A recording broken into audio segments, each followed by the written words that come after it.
How to manage downloads and change the downloads folder in Google Chrome? Open Google Chrome. Click on the 3 vertical dots in the top right corner.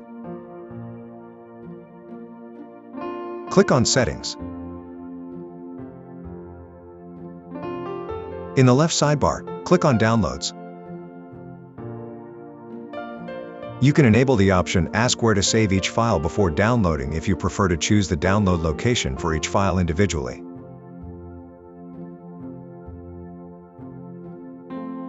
To change the default download location, click on the Change button next to Location.